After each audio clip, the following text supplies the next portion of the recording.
Everyone welcome back to my YouTube channel. अनि अहिले चाहिँ म भर्खर ड्युटीबाट आइपुगेँ। यहाँ हेर्नु सक्नुहुन्छ मेरो पसिना चाहिँ कस्तो डरलाग्दो निस्किएको छ हो। यस्तो डरलाग्दो पसिना आइरहेको छ मलाई चाहिँ, अनुहारै यस्तो डरलाग्दो टल्किरहेको छ पसिनाले। किनभने म चाहिँ हिँडेर आएको नि त हस्पिटलबाट ड्युटीमा। आज चाहिँ यति साह्रो बिजी गयो ड्युटी। अन्त चाहिँ अहिले भर्खर आएर ड्रेस चेन्ज गरेर चाहिँ म चाहिँ आज चाहिँ म्याङ्गो सेक बनाएर खानु पऱ्यो। दुध चाहिँ छैन मेरोमा हो, दही छ कि दही हालेर खानु पऱ्यो। अब चाहिँ मेरो काम पनि स्टार्ट हुन्छ। भर्खर घर आइपुगेँ हो। अन्त यस्तो डरलाग्दो थाकेँ कि म चाहिँ किन हिँडेको भने चाहिँ मेरो चाहिँ एकदमै बेसी वेट गेन भइसक्यो कि, त्यसले गर्दा चाहिँ हिँडेको नि त। नभए चाहिँ म स्कुटीमै जान्थेँ, स्कुटीमा आउँथेँ हो। अब चाहिँ म यहाँनिर चाहिँ उयो बनाइ खानु आँटेको, मिल्क सेक भन्दा पनि म्याङ्गो सेक हो। अन्त यहाँ चाहिँ मैले पहिला चाहिँ यो पम्किन सिड र आलमन्ड हाल्दैछु हो। त्यसको बादमा चाहिँ छ यहाँनिर मेरो यहाँ के लागेछ, आइस छ अनि म्याङ्गो छ हो। आइस चाहिँ कम्ती लगाएको, कम्ती भन्दा पनि 5-6वटा छ।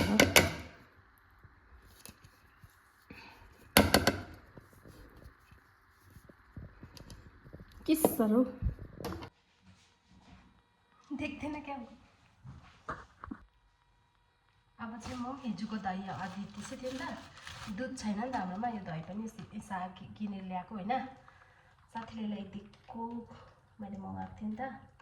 अब चाहिँ यहाँ हालेँ मैले दही आधी मात्रै हाल्छु, बेसी हुन्छ होला हो। दही आधी, चिनी चाहिँ म एकदमै कम्ती लगाउनु पऱ्यो, किनभने चाहिँ अलरेडी म्याङ्गो चाहिँ एकदमै गुलियो छ हो।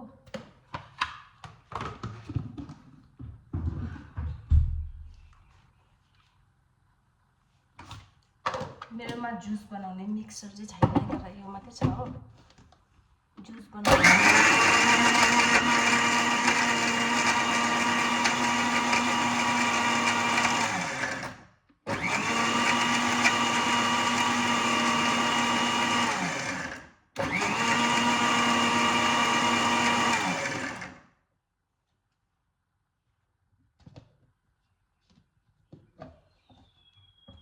वाउ, कस्तो बाक्लो भएछ।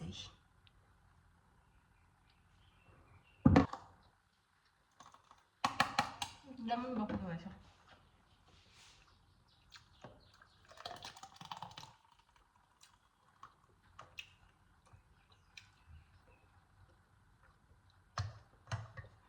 म्याङ्गो सेक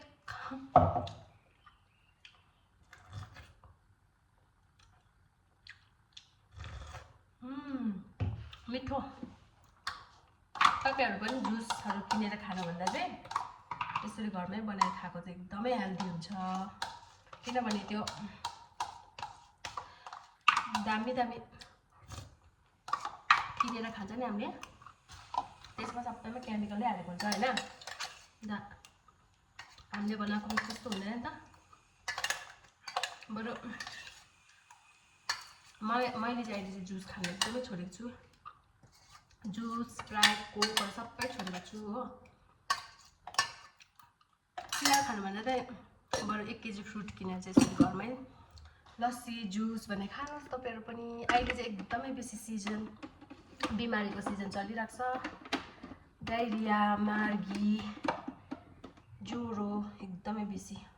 हस्पिटलमा बेड खाली छैन, त्यसले गर्दा तपाईँहरू पनि यस्तो जुस बनाएर खानुहोस्। टन्सिल छ भने चाहिँ आइस एकदम कम्ती खानुहोस्, मेरो जस्तो। मेरो पनि टन्सिल छ नि त। अब यो बिर्को लाउँ कि नलाउँ भयो, एकदमै बक्रो छ यो स्ट्रहरू त आउनु पनि आउँदैन यो।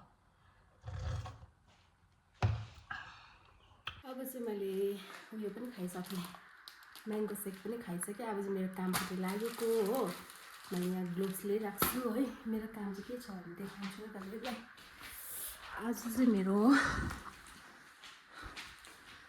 धेरै काम थियो। यो चाहिँ कसलाई मनपर्छ यो आरू, मेरो फेभरेट हो यो।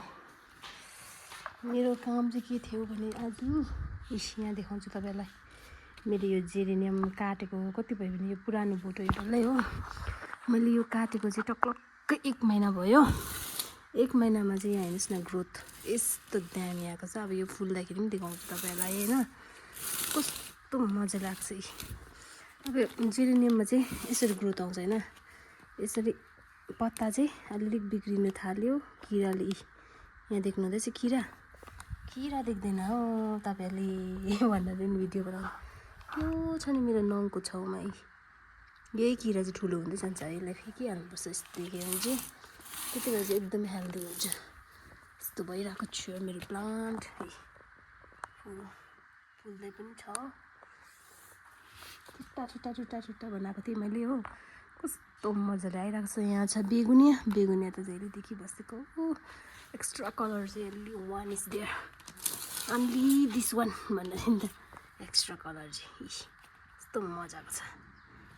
मैले चाहिँ आज मेरो काम चाहिँ के सोचेको थिएँ भने चाहिँ यो जुन चाहिँ छ नि यो जेरेनियममा चाहिँ सबै गाईको पिसाब हुन्छ नि, गाईको मुत चाहिँ मजाले मिक्स गरेर हालिदिउँ भनेर सोचेको थिएँ।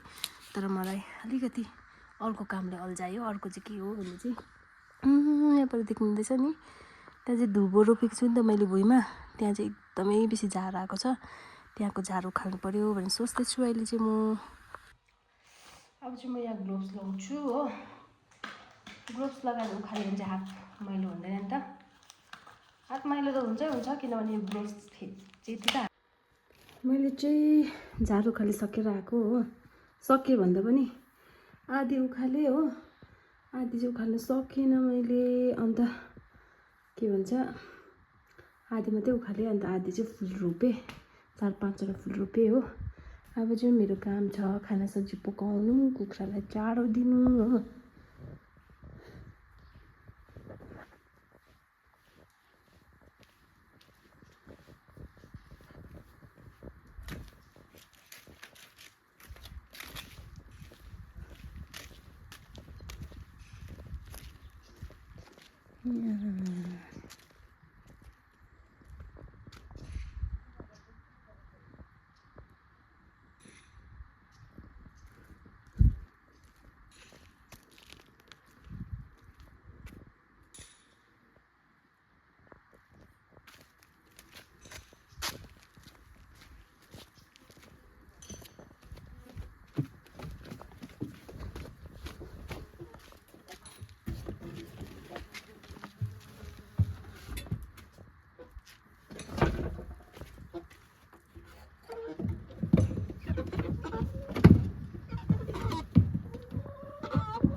कति छिटो खाइसक्छ नानीले।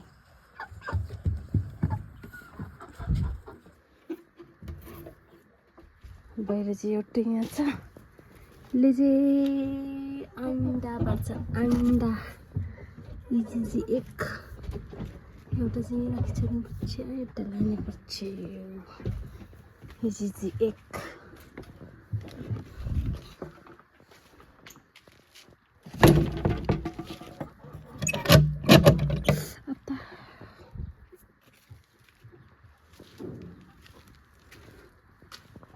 बाहिरको काम सक्यो। अब चाहिँ भित्रको काम स्टार्ट भयो मेरो चाहिँ फेरि हो। के लागेछ यो कालो सब्जी फर्सी आलु पकाउँछु। त्यहाँदेखि चाहिँ सुप चाहिँ म मासुको सुप बनाउँछु। त्यहाँदेखि लसुन, यो लसुन चाहिँ एकदमै सजिलो केलाउनु, तर टेस्ट चाहिँ अब साग जस्तो टेस्ट चाहिँ हुँदैन यसको चाहिँ।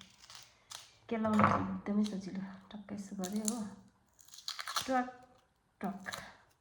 तर मलाई यो चाहिँ टेस्टै नलागेको छ क्या, त्यो सानो जस्तो लागेको चाहिँ लाग्दैन। बाहिरको काम सक्यो भने पनि अझै साङ बाल्नु रहेको छ, आगो फुक्नु परेछ, फुटेको छुइनँ। कुखुराको चारो सक्यो।